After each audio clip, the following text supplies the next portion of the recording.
मित्रांनो नमस्कार। सध्या आपण आहोत अर्जुनराव खोतकर यांच्यासोबत। सगळ्या लाडक्या बहिणी आलेल्या आहेत त्यांचा सत्कार करण्यासाठी। भाऊ, तुमची काय प्रतिक्रिया, कोणते फॅक्टर काम केले हे प्रत्येक गोष्टीवर काय थोडंसं सांगाल?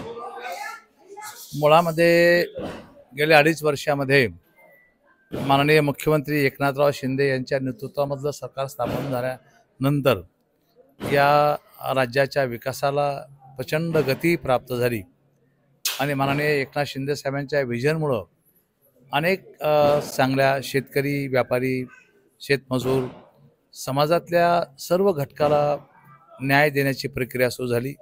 महामंडळापासून तर विद्यार्थ्यापासून, शिक्षकापासून तर ग्रामसेवकापर्यंत या सर्व घटकाला अत्यंत परिपूर्ण न्याय माननीय मुख्यमंत्री एकनाथ शिंदे साहेबांनी या ठिकाणी दिला।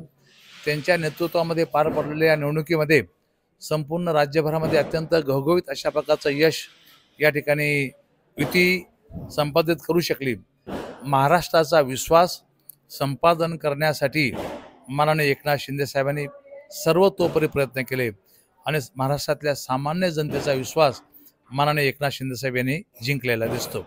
कोणते फॅक्टर काम केले भाऊ या मुख्य या निवडणुकीमध्ये? आता हे सर्व लाडक्या बहिणीचा फॅक्टर खूप मोठा फॅक्टर या ठिकाणी ठरलेला आहे आणि त्यामुळं लाडकी बहीण 100% पाठीमागे उभं राहिलेली राज्यामध्ये दिसते।